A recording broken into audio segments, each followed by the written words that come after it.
আমার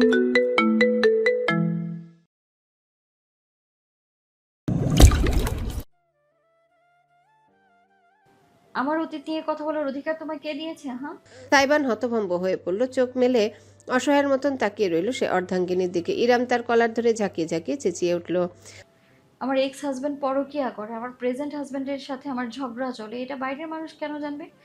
কেন জানবে আলাদিন? জবাব দাও আমায়। তোমার এত বড় আস্পর্ধা, তুমি আমার অগোচরে ঘরের কথা বাইরে পাচার করো? You idiot, irresponsible, immature, insufferable. Shut the fuck up right now. Selfies on. পাল্টা চিৎকার করে উঠল সাইবান। ও দুজনায় যেন আজ দুজনার মাথা খুইয়ে বসেছে। ইরাম তাও যা গলা নিচে রেখেছিল সাইবান একটুও নিয়ন্ত্রণে রাখল না। তার পুরুষালী ধমকের আওয়াজে কিচেন থেকে সুগন্ধা ছুটে এলো। ইজানকে সবে ঘুম পাড়াতে সক্ষম হওয়া সারিকাও দৌড়ে এলো। সামিয়া আজ বাড়িতে ছিলেন। তিনি এমনকি সবসময় আড়ালে থাকা আহমদ অবধি নিজের রুমে নির্বাসন ত্যাগ করে হল রুমে চলে এলেন। ইরাম সবাইকে আশেপাশে দেখে আঙ্গুল তুলে সাইবানকে শাসালো। গলা নিচে, একদম নিচে। সাইবানের হাত খপ করে ধরে ফেলল। সে উদ্দেশ্য স্বামীকে টেনে বেডরুমে নিয়ে যাওয়া।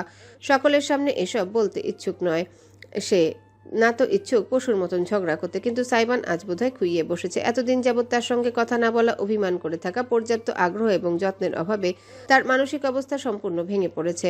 ঝটকা দিয়ে নিজের হাত ছাড়িয়ে নিল সে। পাল্টা হুঙ্কার দিয়ে ইরামকে সে বলল, মা লাগেন আমার? হ্যাঁ, মা লাগেন আপনি আমার?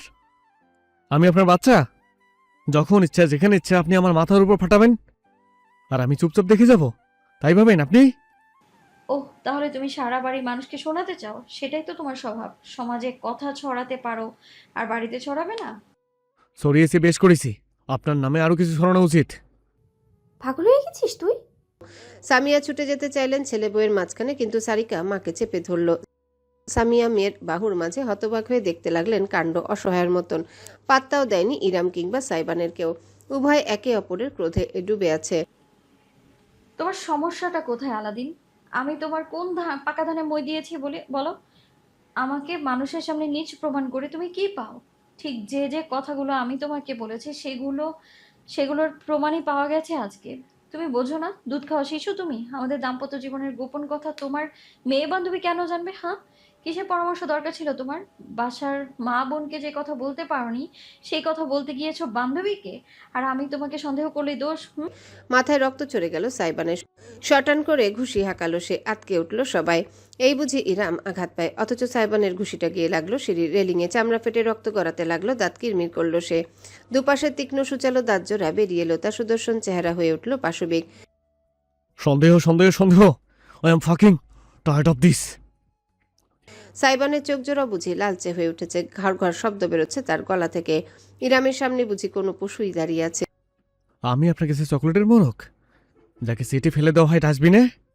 অন্যের বেলায় চোখে ঠসে পড়ে থাকেন, আর আমার বেলা অনুবীক্ষণের নিচে ফেলে মাপেন। আপনি এত স্বার্থপর কেন ইরাম আপু? ইরাম জবাব দিতে পারল না, স্তব্ধ হয়ে দাঁড়িয়ে রইল। সাইবান আজ থেমে নেই। সে ভেতরের সবকিছু উগড়ে দিচ্ছে। সত্য কথা কি জানেন? আমি আপনার মতো স্বার্থপর মানুষ জীবনে আর দুটো দেখিনি। আমার বান্ধবীর কথা বলছেন, তিতলি? আরে ও তো আমার জীবনে এমন সময় আমার পাশে ছিল যখন আপনার টিকিটটা খুঁজে পাওয়া যায়নি। আপনি যখন নিজের সংসারে নিজের স্বামীর সাথে আয়েশ করছিলেন। আপনি কি বুঝবেন আমাকে, আমার বন্ধুত্বকে, আমার প্রায়োরিটিকে? আমার শিক্ষা দীক্ষা সব ভুয়া।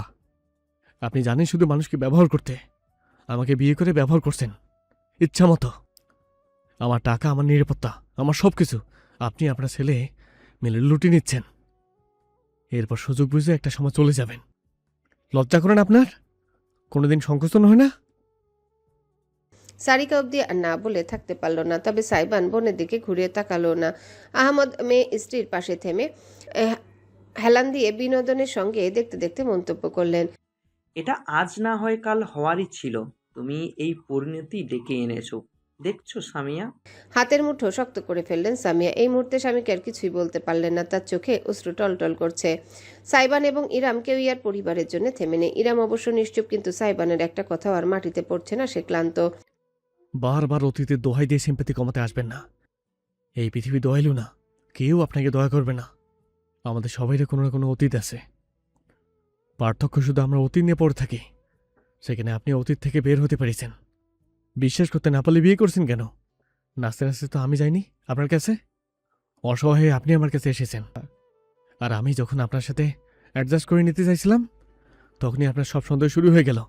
হ্যাঁ যান, আমি প্রেম করি, আপনাকে রেখে বাইরে আর 5-10টা প্রেম করি। তিতলি আমার গার্লফ্রেন্ড, আপনাকে ডিভোর্স দিয়ে ওকে বিয়ে করব, কারণ আপনার মতো বউ থাকা আর না থাকা সমান। ইরাম তাকিয়ে রইল সাইবানের দিকে নিষ্পলক। সাইবান এখন রীতিমতো কাঁপতে কাঁপতে কথা বলছে, রাগ, দুঃখ, হতাশা সব বাঁধ ভেঙে বেরিয়ে পড়েছে। আপনি আমাকে বিশ্বাস করেন না, এক ফোঁটাও বিশ্বাস করেন না। সারা দুনিয়া বিবস্ত্র হয়ে ঘুরে বেড়ালেও আমার পৌরুষে আমি একটা আঁচড় আসতে দিব না। আমার সেই ক্ষমতা আছে, সেই ধৈর্য, সেই অধ্যবসায় আর সেই শিক্ষা আছে। কিন্তু না, আপনি তো বুঝবেন না। পরকীয়া, বিশ্বাস ভাঙ্গা, এই শব্দটা তো চিনে নিয়েছেন আপনি, তাই না? আপনার আগের স্বামী আর আমি একই রকম মানুষ আপনার কাছে, সির্ফ জানোয়ার। এই জানোয়ারকে শুধু ব্যবহার করে যান, বিশ্বাস ভরসা করতে হবে না। অতীত নিয়ে থাকুন, আপনি ট্রমাতেই বসবাস করুন, স্বার্থপর মহিলা। সাইবান হাঁপাচ্ছে, তীক্ষ্ণ চোখে চেয়ে এসে হঠাৎ করে জমে গেল। ইরামের চোখ জোড়া টলটল করছে, অশ্রু জমেছে ঠিকই, কিন্তু উপচে পড়ছে না অদম্য শক্তির জোরে। সাইবান চোখ পিটপিট করলো, বুকের ভেতর দামামা বাজলো তার। শেষ শেষ শেষ, সবকিছু শেষ করে ফেলেছে সে। আমি স্বার্থপর, আমি অবিশ্বাসী, আমি সন্দেহ করি। ঠিকই বলেছো আলাদিন, আমি তেমনই। ইরামের কণ্ঠ খানিক কাঁপল। সাইবানের সামনে বুঝি তার গোটা দুনিয়া গুড়িয়ে গেল। হাত তুলল সে, কিন্তু ইরামকে ছুঁয়ে দেওয়ার আগে সেই হাত খপ করে ধরে ফেলল ইরাম। তাকে টানতে টানতে সিঁড়ি বেয়ে উপরে নিয়ে গেল। বাড়ির প্রত্যেকটা সদস্য স্তব্ধ হয়ে শুধু তাকিয়ে থাকতে পারল। একটাও বাক্য খরচ না করে ইরাম সাইবানকে সোজা নিজেদের বেডরুমে নিয়ে এলো। ধাক্কা দিয়ে ভেতরে ঢুকে দরজাটা বন্ধ করে নিল। সাইবান ভারসাম্য হারিয়ে বিছানায় বসে পড়ল, ফিরে তাকালো। তার মুখোমুখি দাঁড়ালো ইরাম। ডাগর ডাগর চোখে তীব্র ক্ষোভ এবং অশ্রু নিয়ে অত্যন্ত ঘৃণার চোখে দেখল সে সাইবানকে। স্বামী তুমি আমার, তাই আমার শরীর দেখার অধিকার জন্মেছে তোমার। আপু, আপু। বিড়বিড় করতে পারল শুধু সাইবান। তারপরই অবিশ্বাস্য ঘটনাটা ঘটল। একটানে বুক থেকে শাড়ির আঁচল সরিয়ে ফেলল ইরাম। জিপার খুলে ঢিলে করে ফেলল ব্লাউজ। সাইবান ঝট করে দৃষ্টি সরিয়ে চোখ বুজে ফেলল। The hell you are doing? আমার দিকে তাকাও আলাদিন। ইরামের আদেশে চোখ খুলতে বাধ্য হলো সাইবান। অত্যন্ত সংকোচ নিয়ে মুখ ঘুরিয়ে তাকালো। সেখানেই তার পৃথিবী থমকে গেল। ইরামের কোমরে একটা হালকা ক্ষতের দাগ। কাপড় সরিয়ে ফেলায় তার উন্মুক্ত উদর জুড়ে লম্বা একটা তীক্ষ্ণ দাগ দেখা গেল, যেন অনেক সময় নিয়ে যত্ন করে মাংস কাটা হয়েছে। বুকের দিকটায় ঢেউ খেলানো এলোপাথারি পোড়ার দাগ। আরও অনেক কিছুই আছে, কিন্তু সাইবান দেখার সাহস পেল না। তার হৃদস্পন্দন থমকে গিয়েছে। ইরামের অশ্রু অবশেষে গড়িয়ে পড়ল। নিজের বুকে হাত চেপে সে বলল, যে পুরুষ নিজের মুখে ভালোবাসার কথা বলতে বলতে শরীরে এই দাগ দিতে পারে, সেই পুরুষ জাতিকে এত সহজে বিশ্বাস করি কি করে বলতে পারো আমার আলাদিন? অতীত। দ্রুত পা চালাচ্ছে ইরাম।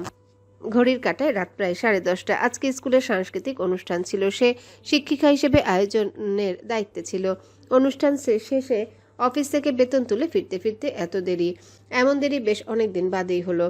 শাড়ির আঁচল মাথায় তুলে ঘোমটা দিয়ে এগোলো সে। এলাকার মুরব্বীগণ এই সময় রাতের খাবার শেষে হাঁটতে বেরোন। মোড়ের টং দোকানে চা সিগারেটের আড্ডায় মাতেন, আজও ব্যতিক্রম নয়। 3-4 জন বৃদ্ধ এবং মধ্যবয়স্ক পুরুষদের একটা দল আয়েশ করে চা খেতে খেতে আলাপ করছে। ইরাম রাস্তার অপর পাশ দিয়ে যাচ্ছে। ঘোমটাটা একটু লম্বা করে টেনে দিল। এবার মুরব্বীদের দৃষ্টিতে পড়তে চায় না, কিন্তু পড়তে হলো। সঙ্গে সঙ্গে আড্ডার বিষয়ও বদলে গেল। বুঝলেন রফিক মিয়া, মাইয়া মানুষ কুড়িতেই বুড়ি, 30-এ দাদি। বিয়া শাদি ছাড়া মাইয়া গো সুখ নাই, সংসার ছাড়া কোনো গতি নাই। হ্যাঁ, আজকালকার মাইয়াগো দেখছেন কেমন বেটা মানুষের মতো এদিক সেদিক দৌড়ায় বেড়ায়, রাত বিরাতে রাস্তায় রাস্তায় হাঁটে। এরপর অঘটন ঘটলেই সব পুরুষগো দোষ। আর তুই মাইয়া মানুষ, তোর তো ইজ্জত নাই, চিন্তা নাই। ঠিক ঠিক। অদূর থেকে হেঁটে গেল আসরের আলোচনার বিষয়বস্তু যে ইরাম স্বয়ং, এটা বুঝতে তার বেগ পোহাতে হলো না। পাত্তা না দিয়ে সে হাঁটার জোর বাড়ালো। ঠিক তখন ডাক ভেসে এলো এক মুরব্বীর। কি গো ইরাম্মা, আইলা কোন দিক দিয়া? গুরুজন। উত্তর না দিলে বেয়াদবি হবে, তাই ইরাম থামলো। খানিকটা কাছে এগিয়ে গিয়ে সালাম দিল। আসসালামু আলাইকুম। এটা স্কুলে আজকে ফাংশন ছিল, তাই একটু দেরি। রাহাতার ইহান মিয়া কি তোমারে আনতে যাইতে পারে না? একলা মাইয়া মানুষ রাত বিরাতে খালি দৌড়াদৌড়ি করো, বিপদ আপদ হইলে? রাহাত তো এখন কাজ করে, ইহানও পড়াশোনায় ব্যস্ত। ব্যাপার না চাচা, আল্লাহ যার সাথে থাকে তার ভয় কিসের? এই ভাই ভাই কইরা তো জীবন যৌবনটা ধ্বংস করলা। তা মুখলেস মোল্লার পোলার সাথে নাকি তোমার সম্বন্ধ চলতেছিল? আগাইতেছে আমাকেও জানায়ও মাইয়া, তোমার অভিভাবকই তো এক প্রকার। তোমার একটা গতি হইলে আমরা শান্তি পাই। ইরাম একটা ঢোক গেল, ভীষণ অস্বস্তি হলো তার। উক্ত মোখলেস মোল্লার ছেলের সাথে তার সম্বন্ধ আরও 1 মাস আগে ভেস্তে গিয়েছে, সেটা আর জানালো না। যেন ইচ্ছা করে তাকে নিজ প্রমাণ করে আত্মিক শান্তি লাভের উদ্দেশ্যে গুরুজন নামক মানুষগুলোর পক্ষ থেকে প্রশ্নটা করা হয়েছে। মাথা নিচু করে ইরাম বলল, জি চাচা, দরকার পড়লে অবশ্যই জানাবো। সালাম দিয়ে চলে এলো ইরাম। পিছনে ফিরে তাকালো না, শুনলো না কিছু। তাকে ঘিরে এলাকায় গালগল্পের অভাব নেই। একমাত্র মেয়ে যে 30 ছুঁয়েও এখনো বিয়ের পিঁড়িতে বসতে পারেনি। সমাজের মানুষগুলোর জন্য সে বিশ্বের অষ্টম আশ্চর্য, ঠিক তেমনি কটাক্ষের বস্তু। বছর বছর ধরে এসব ইরামের গায়ে সয়ে এসেছে, এখন আর বুকে লাগে না। এতগুলো বছর যখন একটা পরিবারের পিছনে দিয়েছে, তখন আর কিছুটা সময়ে ক্ষতি হয়। যদিও ইরামের আজকাল মনে হয় সে আজীবন এই সংসারটার ঘানি বয়েই বাঁচবে, আর 5টা মেয়ের মতন তার নিজের সংসার বলে কিছুই কোনোদিনও হবে না। মুন্সিবাড়ির মানুষগুলো এখনো জাগ্রত, এত জলদি ঘুমায় না। ইরাম আস্তে করে গেট খুলে ভেতরে ঢুকলো। জুতা খুলে প্রতিদিনের মতন তাকে রেখে পা মুছে ভেতরে এলো নিঃশব্দে। বহু কষ্টে একটা বেসরকারি প্রাইমারি স্কুলে সে গত বছর টিচার হিসেবে জয়েন করেছে। বেতন 20,000। আজ এই মাসের বেতনটা হাতে পেয়ে দিয়েছে। প্রতি মাসে বেতনের অর্ধেক টাকা সে সাংসারিক খরচ হিসাবে দিয়ে দেয়। এবারও কোনো ব্যতিক্রম ঘটবে না। টাকা গুনতে গুনতে নিচতলায় রাহাতের রুমের দিকে এগুলো সে। স্বামী স্ত্রী কোনো গুরুত্বপূর্ণ আলোচনা করছে বোধহয়। বোঝার চেষ্টা করো, ইরাম আপুকে এভাবে দিনের পর দিন এই বাড়িতে রাখা সম্ভব না। আড়াল থেকে শোনার ইচ্ছা না থাকলেও ইরাম নিজের নামটা শুনে থমকালো। রাহাতের স্ত্রী মিথিলা নরম গলায় স্বামীকে বলছে, দেখো রাহাত, আমাকে কুটনি ভাইয়ের বউ ভেবো না। আমি শুধু বাস্তবতা বলছি। আমরা এতদিন একা ছিলাম, সমস্যা হয়নি, কিন্তু এখন আমরা আর একা নেই। আমাদের যমজ সন্তান এসেছে দুনিয়ায়, ওদের দেখতে হবে, বড় করতে হবে। আজও ছোট্টটি আছে বলে বিশেষ প্রভাব পড়ছে না, কিন্তু যত বড় হবে তত আর্থিক আর মানসিক চাপ বাড়বে। আপুর বয়স হয়েছে, সমাজে মানুষ নানান ধরনের কথা বললে বেড়ায়। আপুর নামে ওইসব শুনলে আমারও খারাপ লাগে। উনি এই সংসারের জন্য কম করেননি, কিন্তু দিন শেষে এটা ওনার নিজের সংসার না, আমাদের সংসার। উনাকে আজ হোক না কাল হোক নিজের সংসারে যেতেই হবে। আমি ভাবছি মিথিলা, তোমার কি মনে হয় আমি হাত গুটিয়ে বসে আছি? বাবা নেই, আমার উপরেই তো দায়িত্ব এই সংসারের। নিজের বোনকে ভালো হাতে তুলে না দিয়ে শান্তি পাই, কিন্তু তা হচ্ছে না। কিন্তু কিছু তো হচ্ছে না। আপুর বয়সের জন্য এমনিতেও সম্বন্ধ পাওয়াটা মুশকিল। যাওয়া আসছে দ্বিতীয় বিয়ে, আগের বাচ্চা আছে, প্রবাসী, মধ্যবয়স্ক, বৃদ্ধা। আমি কিভাবে এগোই বলো? রাহাত বলল। মিথিলা মাথা ঝাঁকিয়ে ব্যক্ত করলো, তো কি হয়েছে? মানুষ কি দ্বিতীয় বিয়ে করে না নাকি? ওই ছেলেদের সংসার অন্য কোনো মেয়ে করবে না? দ্বিতীয় তৃতীয় বিয়ে কোনো ব্যাপার না, আগে বাচ্চাও ব্যাপার না। আপুর বয়স হিসেবে ঠিকই আছে সব। এখন তো তুমি কচি ছেলে পাবে না। কচি ছেলের আপুকে কেনই বা বিয়ে করবে? অদ্ভুত। তুমি যতই পাও তাই বিবেচনা করে দেখো। শুধু ভালো ঘরে মোটামুটি ব্যক্তিত্ববান ছেলে হলেই হবে। বিয়ের পর এমনিতেও মেয়ে মানুষকে অনেক কিছুই অ্যাডজাস্ট করে চলতে হয়, যেমন আমি করছি। ইরাম এমন সময় দরজায় নক করলো, যেন মাত্রই এসেছে। মিথিলা এবং রাহাত উভয়ে নিজেদের সামনে নিল। আস্তে করে ইরাম ভেতরে ঢুকলো। মলিন হাসি মেখে তাকালো। এসে গিয়েছিস ভাই? খেয়েছিস রাতে? হ্যাঁ আপু, খেয়েছি। তুমিও যাও, ফ্রেশ হয়ে খেয়ে নাও। মিথিলা যাও, আবুর খাবারটা গরম করে দাও। মিথিলা মাথা নেড়ে স্বামীর আজ্ঞা পালন করতে এগোচ্ছিল। ইরাম তাকে থামালো। একটা হাত তুলে সেখানে 10,000 টাকা রেখে বলল, এই নাও, এ মাসের টাকাটা খরচ করো মন মতো। আর বাবুদের জন্য কিছু লাগলে অবশ্যই আমায় বলবে। ভাই, আমার নতুন চাকরি পেয়েছো, এখনই এত ইনকাম করতে পারবে না। তাছাড়া তোমাদের সঞ্চয় তো জরুরি, বলো। আমি গেলাম। আর হ্যাঁ, খাবারটা গরম করতে হবে না তোমায়, আমি নিজে করে দেবো। সারাদিন বাবুদের পেছনে খাটতে থাকো, আজ একটু বিশ্রাম নাও। শুভরাত্রি।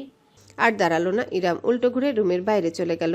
সিঁড়ি বেয়ে উপরে নিজের রুমের দিকে উঠতে উঠতে সে ভাবলো, মুরব্বীরা ঠিক বলেনি, 30-এ মেয়েরা শুধু দাদি হয় না, মরে যায়। ঠিক 2.5 মাসের মাথায় যখন ইরামের জন্য সম্বন্ধটা আসলো, তখন সে আর বিশেষ বিবেচনা করেনি। পাত্র নিজে থেকে রাহাতের মাধ্যমে বাড়িতে প্রস্তাব পাঠিয়েছে। নাম অরণ্য মির্জা সওদাগর। রাহাতের ভাষ্যমতে বিরাট এক ব্যবসায়ী। গাজীপুরে নাকি 3টা ফ্যাক্টরি আছে। বয়সটাও ইরামের কাছাকাছি। বড় ঘরের ভদ্র সন্তান। সমস্যা হলো এতিম। বাবা মা আত্মীয় স্বজন বলতে 3 কুলে কেউ নেই। এত বড় একজন মানুষ ইরামের মতো কাউকে নিজে থেকে বিয়ে করতে চাইছে, ব্যাপারটা সন্দেহজনক মনে হলো। এতিম শোনার পর থেকে সেটা খানিক ধামাচাপা পড়ে গিয়েছে। এত চিন্তা করে কি হবে, দেখা করা যাক, কথা বলেই না হয় বোঝা যাবে। আজ তাই একটা ক্যাফেতে বসেছে ইরাম। মিথিলার তোড়জোড়ের কারণে হালকা পাতলা সাজাও হয়েছে। ব্লক প্রিন্টের সালোয়ার কামিজ, খোলা চুল আর কাজল টানা চোখ। চেয়ে আছে সে বাইরের দিকে অন্যমনস্ক। ঠিক এমন সময় কণ্ঠটা কানে এলো তার। কি আছে ওই দেয়ালে যা জেঁকে বসেছে আপনার খেয়ালে? এমন কাব্যিক কথা প্রথমবারে ইরামের মনোযোগ আকর্ষণ করে নিল। ঝট করে ফিরে তাকালো সে। দণ্ডায়মান এক সুঠাম সুদর্শন ব্যক্তি, ক্রিম বর্ণের শার্ট আর কফি বর্ণের ফর্মাল প্যান্ট। ক্ষণিকের জন্য ইরাম বাকরুদ্ধ হয়ে গেল। পুরুষ মানুষ এতটা আকর্ষণীয় এবং সুদর্শন হতে পারে তার আগে জানা ছিল না। ছবিতে রাহাত দেখিয়েছে ব্যক্তিকে, কিন্তু ছবির চাইতে বাস্তব মানুষটা আরো বেশি মনোমুগ্ধকর। ইরাম নিষ্পলক চেয়েই রইল।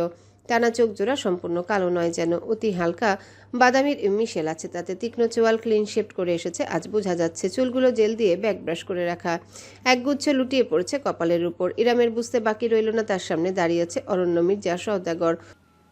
মিস্টার মির্জা। অস্ফুট স্বরে বলে উঠে দাঁড়াতে নিল ইরাম। তাতে তাকে ইশারা করে বসিয়ে নিজে বিপরীত দিকে চেয়ার টেনে বসতে বসতে অরণ্য বলল, ও প্লিজ জাস্ট কল মি অরণ্য। আপনার নামটা খুব সুন্দর, অরণ্য। একটা শক্ত ঢোক গলাধ্যকরণ করলো রমণী। জীবনে প্রথমবারের মতন বুঝি অন্তরে একটা ধুকধুক অনুভূতি হলো। অরণ্য সবার প্রথমে অর্ডার দিয়ে দিল, নিজের জন্য কফি, ইরামের জন্য চা। ওয়েটার চলে যেতে ইরাম জিজ্ঞাসা করলো, আপনি কিভাবে জানলেন আমার চা পছন্দ? অরণ্য হাঁটুর উপর হাঁটু তুলে রহস্যময় হেসে পড়ল, আপনি প্রতিদিন স্কুলের ক্যান্টিনে বসে এক কাপ প্রিয় রং চা খান, আন্দাজ করার তো কঠিন কিছু না। ইরাম ভ্রু কুচকে ফেলল। না করলে বিয়ের প্রস্তাব পাঠাতাম কিভাবে বলুন? একগাল হাসলো অরণ্য। ইরাম সেই হাসির দিকে তাকালো। লোকটাকে হাসলে এত সরল লাগে কেন? অরণ্য ঝুঁকে এসে টেবিলে কোনোই ঠেকিয়ে জানালো, চিন্তা করবেন না, আমি স্টকার না। আপনার স্কুলের পাশেই আমার একটা নির্মাণাধীন ফ্যাক্টরি আছে। ও, MS ট্রেডার্স, ওটা আপনার? ওটার কাছে গিয়েছিলাম এক ঘোর বর্ষার দিনে। বিল্ডিং এর বারান্দায় দাঁড়িয়ে দেখলাম এক রমণী বেরিয়ে এলো স্কুল গেট থেকে। নিজের মাথায় ছাতা ধরার বদলে বাচ্চাদের মাথায় ছাতা ধরে ধরে সে তাদের তুলে দিল গাড়ি অবধি। অতঃপর ভিজে গেল তার শাড়ি, জড়িয়ে গেল আমার মন, হয়ে গেল চোখে চোখে অন্তরের আলাপন। এবার না হেসে পারল না ইরাম। তার চোখ জোড়া আনন্দে চকচক করে উঠল। গালে লালিমা ছেয়ে গেল। বাইরে স্নিগ্ধ সূর্যের আলো মুখে প্রতিফলিত হতে অদ্ভুত একটা আভা ছড়ালো যেন চারিপাশে। অরণ্য মন্ত্রমুগ্ধের মতো দেখল, যেন ইরামের চাইতে মনোমুগ্ধকর কোনো বস্তু তার চোখে এর আগে দর্শন করেনি। বুকে হাত দিয়ে অরণ্য মোলায়েম কণ্ঠে বলল, আস্তে আস্তে, বিয়ের আগে হার্ট অ্যাটাক করাবেন আমায় প্রিয়? ইরাম তির্যক হাসলো। আপনাকে কে বললো আমি আপনাকে বিয়ে করতে রাজি হচ্ছি? হবেন না? তবে কি আপনার জন্য আমার 1000 বছর অপেক্ষার চাদর বিছিয়ে বসতে হবে? যদি শেষ ভাগ্যের তোলা থাকে কাছে, আমি তবে সহস্র বছর অপেক্ষা করতে রাজি। আপনি এত দারুণ দারুণ সব কবিতা বানান কি করে? আপনি আমার কবিতা। ইরাম অরণ্যর চোখে প্রথমবারের মতন সরাসরি তাকালো। ওই চোখের মাঝে যে সরলতা, মুগ্ধতা এবং আবেগ সে দেখল, তাতে সন্দেহের কোনো অবকাশ পেল না। অতঃপর শুরু হলো তাদের ইঁদুর বিড়ালের দৌড়াতো। পাক্কা 2 মাস প্রয়োজন হলো অরণ্যর ইরামকে বিয়েতে রাজি করানোর জন্য। শেষ দিনের ঘটনাটা অনেকটা এমনই ছিল যে ইরাম স্কুল থেকে ফিরছিল গ্রীষ্মের তীব্র গরম মাথায় নিয়ে। প্রতিবার লোকালেই যাওয়া হয়, অথচ সেদিন হলো না। তার জন্য অপেক্ষা করছিল অরণ্যর গাড়ি। ইরাম ভেতরে ঢুকতে এসি অন করে দিল সে। তারপর ঝুঁকে ইরামের পায়ের পুরাতন সুজোড়ায় হাত দিল অরণ্য। দেখি প্লিজ, এই গরমে মানুষ শু পড়ে, স্যান্ডেল নেই। এ কি, আপনি আমার পায়ে হাত দিচ্ছেন কেন? হুশ। অরণ্য কোনো কথা শুনল না। ইরামের শু খুলে নিয়ে বক্সের ভেতর ঢুকিয়ে রাখলো। পা মুক্ত হতে মেলে বসতে পারলো ইরাম। এসির বাতাসে বেশ আরাম লাগলো। অরণ্যের প্রস্তুতি নেহাত কম নয়। কোত্থেকে একটা বরফ ঠান্ডা লেমনেডের কাপ বের করে তাতে স্ট্র বসে ইরামের হাতে ধরিয়ে দিল সে। হতবাক ইরাম এক পলক অরণ্যের দিকে চেয়ে শেষমেশ মুচকি হেসে তাতে চুমুক দিল।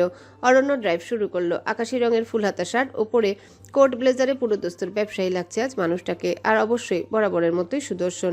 ইরাম চোখ ফেরাতে পারল না। অরণ্যর গিয়ার ধরা, এক হাতে স্টিয়ারিং ঘোরানো মনোযোগী দৃষ্টি প্রত্যেকটা কার্যকলাপ সে খুঁটিয়ে খুঁটিয়ে দেখল। লেমনেড গলায় যেতে গরমটা চিরবিদায় নিল। অরণ্য কিভাবে যেন সবসময় বুঝে যায় ইরামের কখন কি প্রয়োজন। হুশ, মনে হচ্ছে আমার কোনো চান্স নেই, তাই না? হঠাৎ করে বিষণ্ণ গলায় বলে উঠল অরণ্য। ইরাম তাতে ভ্যাবাচাকা খেয়ে গেল। প্যাসেঞ্জার সিটে সোজা হয়ে বসে শুধালো, মানে আমার ভাগ্যটাই এমন, এই আর কি। মাথার উপরে বাবা মা গুরুজনের ছায়া নেই তো, তাই সহজে কেউ আগলে নিতে চায় না।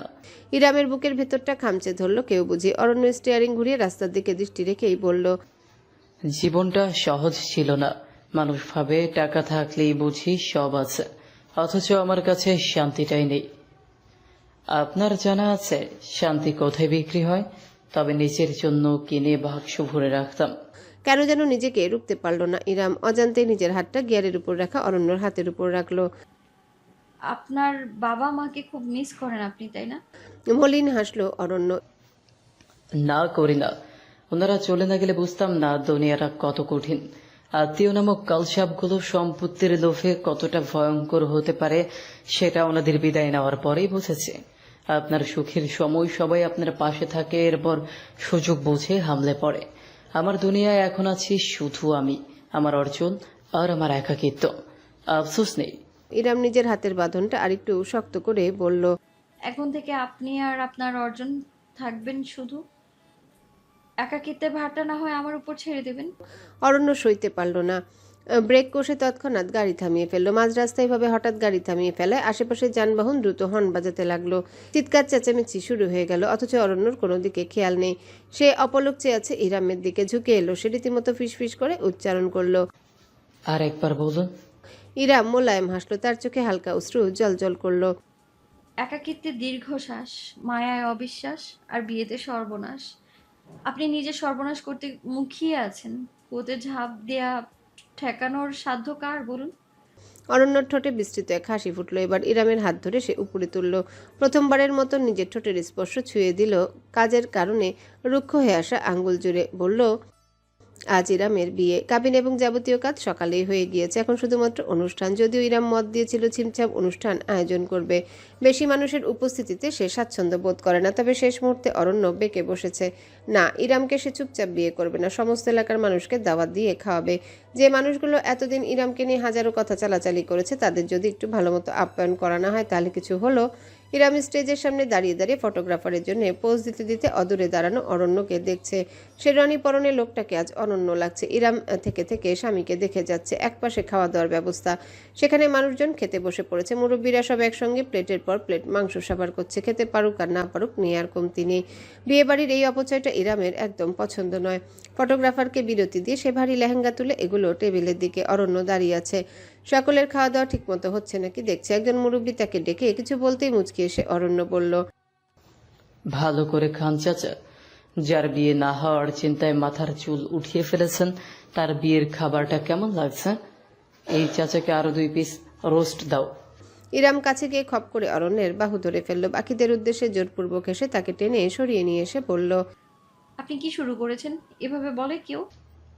ও মা, ওনারা বললে দোষ নেই, আমি পাল্টা বললেই দোষ। শোনো কবিতা, তোমার জন্য আমি করতে পারি ঝগড়া, আমার আর লাগবে না কোনো মহড়া, বাঁচাবো শুধু নাকারা। হেসে ফেলল ইরাম। অরণ্যের বাহু চাপড়ে বলে উঠল, পাগল হয়ে গিয়েছেন আপনি? তোমাকে বউয়ের রূপে দেখে আমার সার্কিট হাউসে আগুন চলে গেছে। এই জ্বালা শুধু আজকে রাতে মেটানো সম্ভব হবে। তো বলছিলাম, যদি এখনই আমরা একটু প্রাইভেসি খুঁজে পেতে পারি তাহলে। ইরাম ভ্রু তুলে অরণ্যকে ধাক্কা দিয়ে সরিয়ে দৌড়ে চলে এলো। পিছন থেকে অরণ্যর খিলখিলে হাসির আওয়াজ ভেসে এলো। স্টেজের কাছে চলে আসতে ইরামের চোখ পড়ল অনাকাঙ্ক্ষিত ও মানুষটার উপর। সামিয়া মুন্সি খালার বাড়িতে বেশ সংশয় নিয়ে দাওয়াত কার্ড পাঠিয়েছিল। সে ভাবেনি তিনি সত্যিই এসে পড়বেন। মিথিলার সঙ্গে কথা বলছেন সামিয়া। ইরাম এগোতে ঘুরে তাকালেন, আপাদমস্তক পর্যবেক্ষণ করলেন নববধূকে। মাশাল্লাহ, কি মিষ্টি লাগছে আমার ইরামটাকে। খালামণি। সামিয়াকে জড়িয়ে ধরল ইরাম। কত বছর পর আজ এই মানুষটার এমন আদুরে ছোঁয়া পেল, হিসাব নেই আর। সামিয়া ইরামের পিঠে পরম আদরের হাত বুলিয়ে দিলেন, কপালে চুমু খেলেন। আল্লাহর কাছে লাখ লাখ শুক্রিয়া, অবশেষে তোর জীবনে সুখের দিন এসেছে। ইরাম মন ভরে গ্রহণ করলো সবটুকু আদর। মুচকি হেসে বলল, সব তোমাদের দোয়া খালামণি। তুমি আজ এসেছো, আমি কতটা খুশি হয়েছি বোঝাতে পারবো না তোমায়। আমি ওরে তোকে বধূ রূপে দেখার স্বাদ আজ আমার পূরণ হয়ে গেল। স্টেজে আসো আপু, ফ্যামিলি ফটো তুলবো।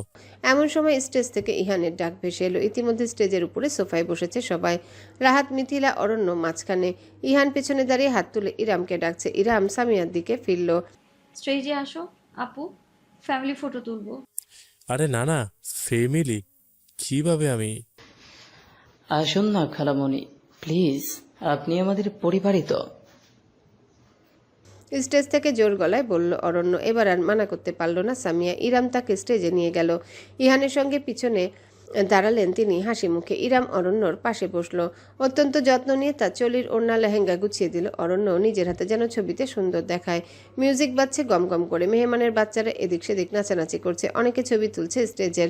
ফটোগ্রাফার পজিশন নিয়ে দাঁড়িয়ে। এত এত লোক, এত আলোকসজ্জার মাঝে ঠোঁটে বিরাট হাসি ধরে রেখে যখন ইরাম সামনে তাকালো তখন ভিড়ের মাঝে একটা অবয়বের উপর তার দৃষ্টি আটকে গেল। বহু দূরে, মেহমানদের ভিড়ের মাঝে একদম পিছনের দিকে। কালো পাঞ্জাবি পরনে এক সুউচ্চ সুঠাম অস্তিত্ব, জলজলে একজোড়া চোখ, ভ্রুর উপরে চকচকে সিলভার পিয়ার্সিং। বুকে দুবাহু বেঁধে তাকিয়েছে স্টেজের দিকে। দৃষ্টি জুড়ে অনুভূতিহীনতা, শূন্যতা। ইরাম জমে গেল, নিষ্পলক চেয়ে রইল। গভীর কালো চোখের সঙ্গে তার দৃষ্টি মিলল। অরণ্য নিজের মাঝে ইরামের একটা হাত ধরে রেখেছে। সেই হাতটা কাঁপল খানিক। অস্ফুট স্বরে আপন মনে ইরাম উচ্চারণ করল, আলাদিন। ডাকটা ওই মানুষ অব্দি পৌঁছেছে কিনা ইরামের জানা নেই। চোখ ধাঁধানো ফ্ল্যাশের আলোয় চারিপাশ উদ্ভাসিত হতে লাগলো বারংবার। যখন ইরামের চোখ সয়ে এলো তখন সে দেখলো মানুষটার ভিড়ের মাঝে নেই। উল্টো ঘুরে হাঁটা শুরু করেছে। একটা সময় সে গেট পেরিয়ে বেরিয়ে গেল, আড়াল হয়ে গেল রাত্রির কালি গোলা আধার মাঝে। একবারও আর পিছনে ফিরে তাকালো না। অরণ্যর সঙ্গে বিয়ের প্রথম কয়েক মাস ইরামের কাটলো স্বপ্নের মতন। এক জীবনে যা যা তার কোনোদিনও পাওয়া হয়ে ওঠেনি, অরণ্য সেই সব না পাওয়াদের হাজির করলো ইরামের পদতলে। নিজের আগে সব সময় সে ইরামের মুখে ভাতের লোকমা তুলে দেয়। বাইরে গেলে ঘন্টায় ঘন্টায় ফোন করে, কোথায় যাচ্ছে, কখন ফিরবে, ইরাম খেয়েছে কিনা, ঘুমোচ্ছে কিনা ইত্যাদি চিন্তায় যেন সে নিজের কাজে ঠিকঠাক মতো করতে পারে না। একবার ইরাম সিঁড়িতে পিছলে খেয়েছিল বিধায় বাড়ির প্রত্যেকটা সিঁড়ি কার্পেট দিয়ে বাঁধিয়ে ফেলেছে অরণ্য। সে ইরামকে উষ্ণ ভালোবাসার চাদরে গভীরভাবে মুড়িয়ে রেখেছে, যেন পারলে স্ত্রীকে সে শুকনো মাটিতে কষ্ট করে হাঁটতেও দেবে না, যেন আজীবন কোলে কোলে রাখবে। আজ প্রথমবারের মতন অরণ্য গাজীপুরের একটা ফ্যাক্টরিতে এসেছে ইরাম। ভীষণ উত্তেজিত সে, বুক ভর্তি উচ্ছ্বাস এবং তীব্র আনন্দের জোয়ার। কিছুক্ষণ আগে সে এমন একটা বিষয় সম্পর্কে নিশ্চিত হয়েছে যা সম্পর্কে জানলে অরণ্য আনন্দে আত্মহারা হয়ে যাবে, সে নিশ্চিত। গাড়ি থেকে সাবধানে নামলো সে। অজান্তে একটা হাত এসে থামলো নিজের পেটের উপর। মোলায়েম হাসলো ইরাম। চোখে জল জল করছে তারারা। এই দেহের ভেতর যে ছোট্ট প্রাণটা বেড়ে উঠছে তার হদিস পেলে অরণ্য কোন ধরনের পাগলামি করবে সেটা দেখার জন্য মুখিয়ে আছে সে। এর মধ্যে আন্দাজ করতে পারছে ইরাম অরণ্য তাকে অঘোষিত লকডাউন দিয়ে বাসায় বসিয়ে ফেলবে। পারলে নিজের অফিস টেনে বাসায় নিয়ে রাখবে। এক ফোঁটা একলা ছাড়বে না ইরামকে। এখন তো শুধু সিঁড়িতে কার্পেট মুড়িয়েছে, ভবিষ্যতে গোটা বাড়ির মেঝেটাই মুড়িয়ে ফেলবে। বেডরুমে অবধি সিসি ক্যাম লাগিয়ে রাখবে, যেন কিছুতে স্ত্রীকে চোখের আড়াল না হয়। এমন ভাবতে ভাবতে ইরাম মহা উৎসাহে ভেতরে ঢুকলো। কয়েকজন লোক এদিক সেদিক হাঁটাহাঁটি করছে। ইরামকে দেখে একজন এগিয়ে এলো। ম্যাডাম, আপনি এখানে? মুচকি হাসলো ইরাম। অরণ্য কেবিনে? জি ম্যাডাম, স্যার তো মাত্র ওই সেক্রেটারির সাথে একটা মিটিংয়ের জন্য ঢুকলেন। কাউকে বিরক্ত করতে মানা করছেন। ব্যাপার না, আমি যাচ্ছি। ইরাম নিজে এগুলো। লোকটা তাকে চারতলার কেবিনের ফ্লোর অব্দি পৌঁছে দিয়ে বিদায় নিল। বেশ জোরে সোরে হেঁটে এগিয়ে গেল ইরাম। তার আর তর্স হচ্ছে না। কেবিনের দরজাটা স্বচ্ছ কাচের তৈরি, স্লাইড করে খোলা বন্ধ করা যায়। ইরাম কাছে গিয়ে হাত দিয়ে একটানে দরজাটা খুলে ফেললো। উৎফুল্ল কণ্ঠে বলে উঠল, অরণ্য। নিজের চোখের সামনে দৃশ্যটি দেখেও বিশ্বাস করতে বেগ পোহালো ইরাম। তার হাসিটা মুছল না। এতটাই স্তম্ভিত সে যে অসহায়ের মতন তাকিয়ে থাকা ছাড়া আর কিছুই করতে পারল না। অরণ্যর অফিসের কেবিনের উপর চিত হয়ে শুয়ে আছে তার সেক্রেটারি মেয়েটা, অর্ধবিবস্ত্র। অরণ্য তার দুপাশে হাত রেখে টেবিলের উপর ঝুঁকিয়ে আছে, যেন ভোজে নেমেছে। মেয়েটার পা দুটো অরণ্যর কোমরের দুই পাশে ঝুলছে। উভয় জমে গিয়েছে হঠাৎ ইরামের আগমনে। প্রসারিত দৃষ্টি মেলে তাকালো তারা সামনের দিকে। মেয়েটার মুখ চিনতে ইরামের বেগ পোহাতে হলো না। প্রায়ই তাদের বাড়িতে যাতায়াত করে অরণ্য সেক্রেটারি হিসেবে। মেয়েটাকে পরিচয় করিয়ে দিয়েছে অরণ্য স্বয়ং। আমার ছোটবেলার বান্ধবী। যখন আমার কেউ ছিল না তখন থেকে ও আমার পাশে আছে। অরণ্যর কঠিন সময়ে পাশে ছিল বিধায় মেয়েটার প্রতি কৃতজ্ঞতা বোধ করত ইরামও। কোনোদিনও দুজনের মাঝে সে অফিসের কথাবার্তা ছাড়া খুব ব্যক্তিগত কিছু বলতে দেখেনি। বিশেষ করে বিয়ের পর থেকে সেক্রেটারিকে কাজের বাইরে কখনো আলাদা নজরে দেখেনি অরণ্য। অন্তত ইরাম এতদিন তাই জানত, মনে প্রাণে বিশ্বাস করত। অরণ্য অত্যন্ত সুপুরুষ একজন মানুষ। সে যেভাবে ইরামকে নিজের অতি মূল্যবান সম্পদের মতন আগলে রাখে তাতে সন্দেহের কোনো অবকাশ অবধি পায়নি রমণী। উল্টো এমন কিছু মনে আসলেও সে নিজেকে নিজেই ধমকাতো। অরণ্য জানলে কি কষ্ট পাবে। তাকে এভাবে অবিশ্বাস করা যায়? ইরাম যা করে এসেছে তাকে বলে অন্ধবিশ্বাস। সেটা সে ঠিক এই মুহূর্তে এসেই অনুভব করলো। ক্ষণিকের জন্য পায়ের জোর হারিয়ে ফেলল ইরাম। দরজা আঁকড়ে ধরার প্রয়োজন হলো তার নিজের পতন ঠেকাতে। সেক্রেটারি মেয়েটা টেবিল থেকে উঠে পড়তে চাইল। শিট, রক্ত চাপ দিয়েছিলাম, তাড়াহুড়ায় বোধহয় ঠিকভাবে চাপ পড়েনি। হুশ, রিল্যাক্স। আমার এখনো শেষ হয়নি। অরণ্যর কণ্ঠটা অচেনা শোনালো, ভীষণ রকম অচেনা। ইরাম বিশ্বাস করতে পারল না নিজের কানকে, যেন তার অরণ্য নয় ভিন্ন কেউ কথা বলছে ওই খোলসের ভেতর থেকে। নিজের অর্ধাঙ্গিনী সেখানে উপস্থিতি দেখেও অরণ্য বিন্দুমাত্র পিছিয়ে এলো না, বরং সেক্রেটারি মেয়েটার পা দুটো শক্তভাবে আঁকড়ে ধরে নিজের কোমরে পেঁচিয়ে কাছে টেনে নিল। মেয়েটা গুঙিয়ে উঠল, শব্দহীন হাসল অরণ্য। এসেই যখন পড়েছে, she can just watch how good her husband fucks. আহ মেয়েটার শীতকারে ভরে উঠল গোটা কেবিন। ইরাম অবিশ্বাস্য নয়নে অত্যন্ত বিভীষিকাময় দৃশ্যটির দিকে চেয়ে রইল। অসহায়ের মতন দেখল কি ভয়ানকভাবে টেবিলটা কাঁপছে। অরণ্যর ঠোঁটের পৈশাচিক হাসি, মেয়েটার গোঙানি তাকে ক্ষতবিক্ষত করে ফেলল। দাঁড়ালো না ইরাম, একটা শব্দ অবধি উচ্চারণ করলো না। উল্টো ঘুরে কাঁপা কাঁপা পায়ে কিছু দূর এগুলো, তারপরেই ছুট লাগালো জোরে জোরে, আরও জোরে দৌড়াতে লাগলো সে, যতক্ষণ পর্যন্ত না তার বুকটা ভেঙে খান খান হয়ে গেল। আজ 5 দিন হয়েছে ইরাম বাপের বাড়ি চলে এসেছে। বাপের বাড়ি তো আর নেই, ভাইয়ের বাড়ি। বাড়ির চিন্তায় তাই আধা শুকনো হয়ে গেছে ভাইয়ের বউ মিথিলা। এত কষ্টে যাকে শেষমেশ বিদায় করে গিয়েছিল সে আবার ঘাড়ে চেপে বসতে চাচ্ছে। আগে তো তাও চাকরি করতো, সংসারে টাকা দিত, বিয়ের পর তো সেটাও নেই। ঠিকই তো সংসারে মনোযোগী হয়েছিল, তাহলে কি এমন হলো যে হুট করে সব ছেড়ে ছুড়ে এসে হাজির হলো? চিন্তায় রাহাতেরও মাথায় হাত, কিছুতেই ভেবে পাচ্ছে না কি হয়েছে। ইরাম কিছু বলছে না, খাবার দিলে খাচ্ছে না, সারাদিন শুধু নিজের পুরাতন রুমে লক করে বসে থাকে। গতকাল মিথিলা জোর করে খাবার খাওয়াতে গিয়ে দেখে বাথরুমের শাওয়ারের নিচে বসে আছে। কত ঘন্টা কে জানে, পুরো শরীর শীতল হয়েছিল। পরে ভাইরা মিলে ধোয়াধুয়ি করে বিছানায় এনে গরম তেল মালিশ করে কোনো মতে ঠিকঠাক করেছে। আজকে অরণ্যর বাড়ি থেকে ঘুরে এসেছে সে। দারোয়ান জানিয়েছে ইরাম চলে আসার পর অরণ্য নাকি আর বাড়িতে ফেরেনি। কোথায় আছে কেউ জানে না, ফোনটাও বন্ধ। রাহাত পড়েছে এক মহাবিপাকে। বেশ ভালোই ঝগড়া হয়েছে মনে হয়।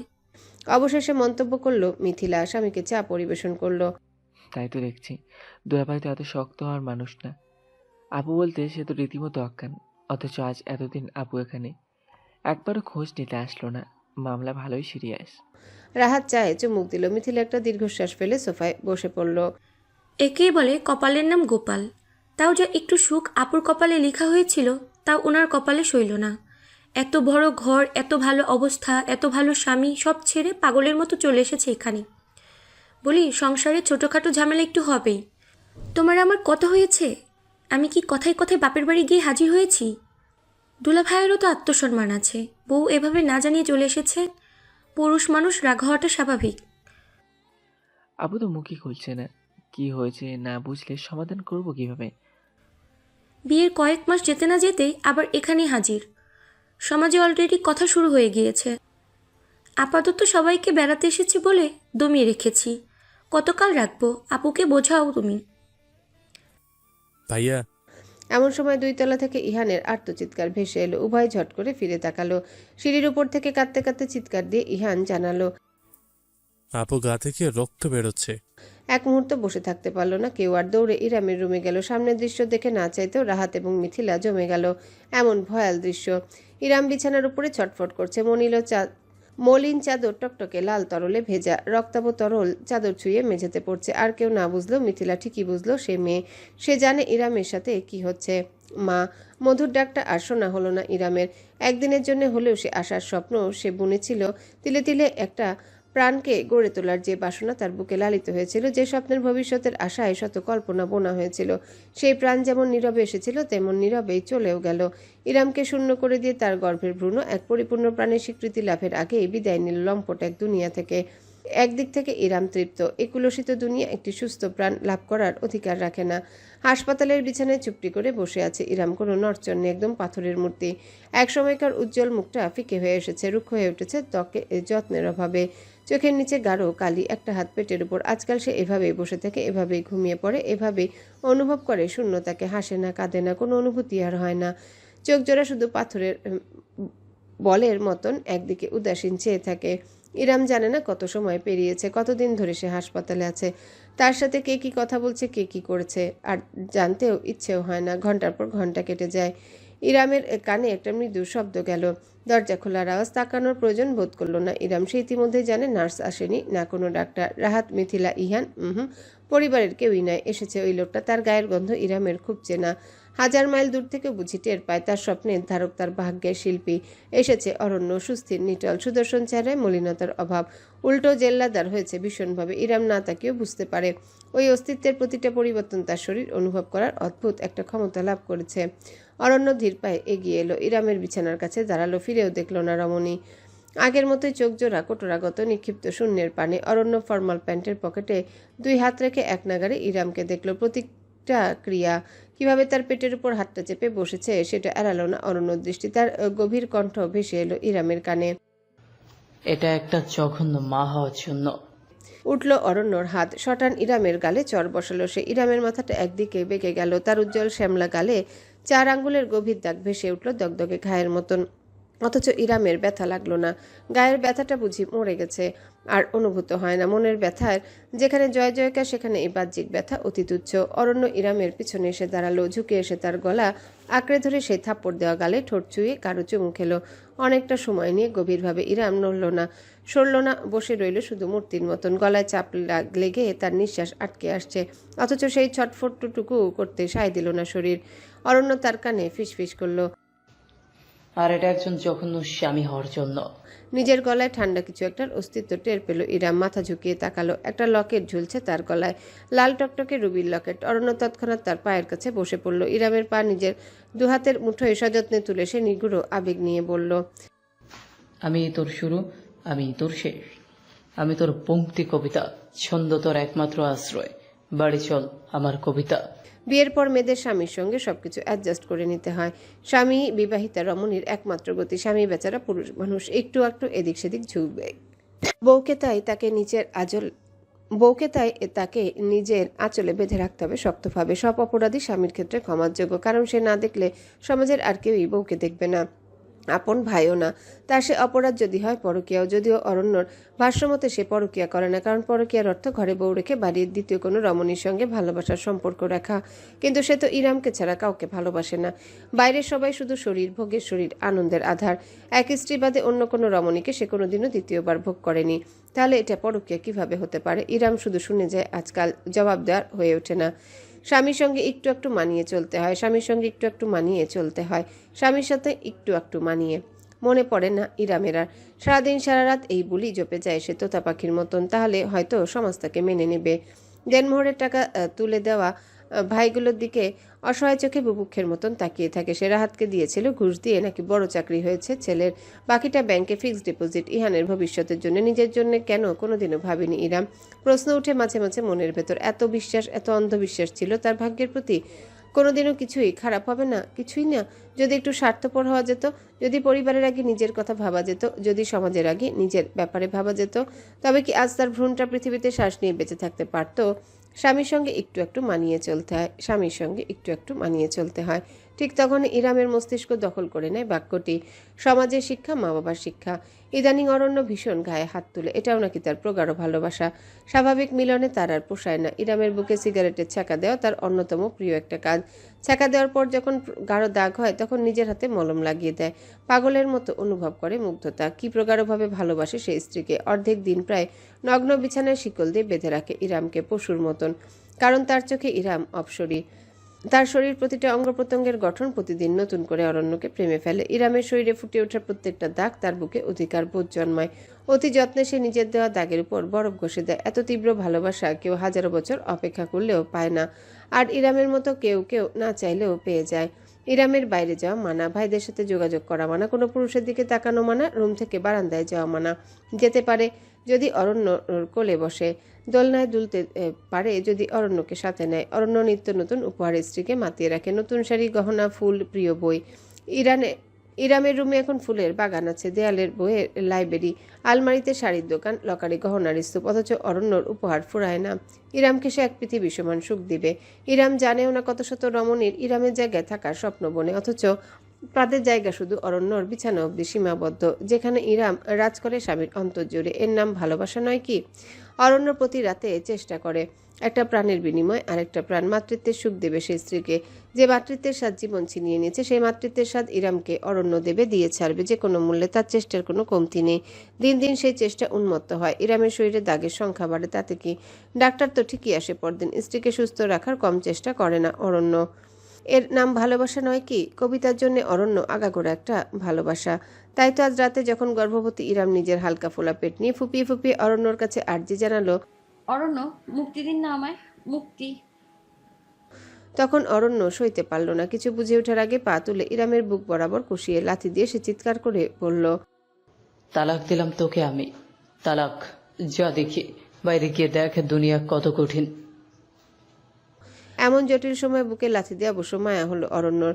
সঙ্গে সঙ্গে স্ত্রীকে কোলে তুলে জামা খুলে ঠিকই ওষুধ লাগিয়ে দিল। গালে অসংখ্য স্নেহের চুমু খেতে খেতে সারা রাত নিজের বুকে চেপে হাজারবার সরি বলল। অথচ সে জানল না আজকের রাতের পর থেকে এক রমণীর হিসাব শুরু হয়ে গিয়েছে। ইরাম ভেবেছিল এই চক্র সে কোনোদিনও ভেদ করতে পারবে না। অরণ্য ছায়াতলে একটা খেলার গুটি হয়ে থেকে যাবে সে আজীবন। তবুও যদি সে নিরালায় নিভৃতে একাকী বেঁচে রয় পৃথিবীর কোনো এক কোনায়, তবে অবহেলায় সই। কিন্তু ইরাম সইল না। মাতৃত্ব তাকে বরণ করার পর থেকে আর সইল না কিছুই। সন্তানকে নিয়ে সবকিছুর মাঝে আড়ালে আবডালে বাঁচবে ভেবেছিল সে। যদি অরণ্য ছায়ায় হয় তবুও শুধু লোকটা কোনোদিনও সন্তানকে কিছু না করলেই হবে। কিন্তু না, হলো না ইরামের। ইজানকে যখন প্রথমবার বুকের মাঝে চেপে ধরল, যখন ওই নাজুক শরীরের উষ্ণতা তার খাকা মরুভূমি হয়ে থাকা বুক শীতল পানি জোয়ারে ভাসিয়ে দিল, তখন ইরাম টলল। রমণী ইরাম, রাহাত ইহানের বোন ইরাম, সমাজের গোলাম ইরাম, অরণ্যর স্ত্রী ইরাম কোনো দিন টলেনি ঠিকই, কিন্তু মা ইরাম টলল। রীতিমতো দুঃসাহসের ডানায় চড়ে সে উড়াল দিল। ইজানকে নিয়ে প্রতিজ্ঞায় মাতল জননী ইরাম। আজ থেকে ইরাম স্বার্থপর, আজ থেকে ইরাম আত্মবিশ্বাসী, আজ থেকে ইরাম নিষ্ঠুর, আজ থেকে ইরাম চোখের বিষ, আজ থেকে ইরাম স্ত্রী বোন সমাজ কিছু নয়, আজ থেকে ইরাম একজন মা, ইজানের মা। বর্তমান নার্সারি গ্লাইডারে বসে দুলছে ইরাম, চোখ জোড়া বাইরের দিকে নিবদ্ধ। সন্ধ্যা নেমেছে জগতে। বারান্দা গলে শীতল বাতাস আসছে। খোলা গায়ে লাগতে শরীর কেমন শিরশির করে উঠল। অনুভূতিহীন শীতল ইরাম নিজের শাড়ির আঁচলটা টেনে ঠিকঠাক করে নিল। পরম যত্নে ঢেকে ফেলল সকল কদর্যতা, ঠিক যেমন করে এতকাল সে ঢেকে এসেছে নিজের সকল না বলা কথা। নরম গলায় বলল ইরাম, দুলতে দুলতে বাইরের দিকে চেয়ে রইল শূন্য চোখে। তুমি আমার কল্পনার চাইতেও বেশি কিছু নিয়ে এই জীবনে পদার্পণ করেছো। আমি চাই না তোমার সঙ্গে আমার শেষটা কণ্টকাকীর্ণ হোক। তুমি হয়তো অনেক কিছু ডিজার্ভ করো, বিশ্বাস করো, ভরসা, বিশ্বাস, শ্রদ্ধা, ভালোবাসা, এসব হয়তো ডিজার্ভ করো তুমি, কিন্তু যার কোনোটাই তোমাকে দেওয়ার সাধ্য আমার নেই। আমি তোমাকে শুরু থেকেই ব্যবহার করছি, সামনেও ব্যবহার করে যাব। যদি পারো আমার রহস্যগুলো রহস্য বানিয়ে রেখো। তুমি কাকে ভালোবাসবে, কাকে অনুভূতি দান করবে, তোমার একান্ত ব্যক্তিগত বিষয়। তবে আমি যতদিন আছি একটুখানি সম্মান দিও, ওতেই চলে যাবে আমার। ইরাম উঠে পড়তে যাচ্ছিল। এই রুমের ভেতর কেমন দম বন্ধ লাগছে, তার গলা ধরে আসছে, অথচ সে উঠতে পারল না। দৃষ্টি অন্যদিকে থাকায় এতক্ষণ যাবৎ সে কিছুই খেয়াল করেনি। হুট করে তার কানে ফোপানোর মতো শব্দ গেল। ঝট করে ঘুরে তাকালো। সে বিছানার উপর বসে আছে সাইবান। তার সুঠাম শরীরটা সামান্য কাঁপছে, মুখ দুই হাতের মাঝে গুজে রাখা, তাই দেখা যাচ্ছে না। ইরাম শুনতে পাচ্ছে শুধু কান্নার আওয়াজ। নাকি ইরামের ভ্রমই মনে হলো, কারণ সেই দলা পাকানো কান্না একেবারে হুট করে মিলিয়ে গেল। এর বদলে জায়গা দখল করে নিল হাসি, অট্ট হাসি রীতিমতো। সাইবানের শরীর আরো জোরে জোরে কেঁপে উঠল। দৃশ্যটা এতটা অশরীরী কেন লাগলো ইরাম জানে না, শুধু অনুভব করলো তার শীত দ্বারা শীতল আতঙ্কের স্রোত নেমে গিয়েছে। মুখ তুলল সাইবান। তার চোখ জোড়া এমনিতেই কালো, অথচ ইরামের মনে হলো যেন ওই চোখের মাঝে সাদার আর কোনো অস্তিত্ব নেই। গোটা কালো হয়ে গিয়েছে, মার্বেলের মতন। হাসছে সাইবান, তার ঠোঁটে মাখা বিস্তৃত হাসি, ঠোঁটের কোণ বেয়ে গড়িয়ে নামা হালকা লাল তরল রক্ত নাকি। স্তম্ভিত হয়ে গেল ইরাম। গিরগিটিও বুঝে এত দ্রুত রং পাল্টায় না, যত দ্রুত সাইবানের চেহারা পাল্টালো। বিষণ্ণতা, বিনোদন, অতঃপর শুধু কালো। ঘর ঘরে একটা অমানসিক কণ্ঠস্বর প্রতিধ্বনিত হলো গোটা রুম জুড়ে। কঠিন দুনিয়া দেখে ফেলেছেন, এরপরে আর কি কাজ? প্রথমে 3.5 হাত মাটি, তারপর জাহান্নাম দেখা হোক কাজ। হ্যালো বন্ধুরা, পরবর্তী পার্ট খুব তাড়াতাড়ি আসবে, তো সবাই অপেক্ষায় থাকো। আর চ্যানেলটি যারা এখনো সাবস্ক্রাইব করোনি তারা পরবর্তী পার্ট দেখার জন্য চ্যানেলটি সাবস্ক্রাইব করে রেখো। ধন্যবাদ সবাইকে, আমাদের সাথেই থেকো।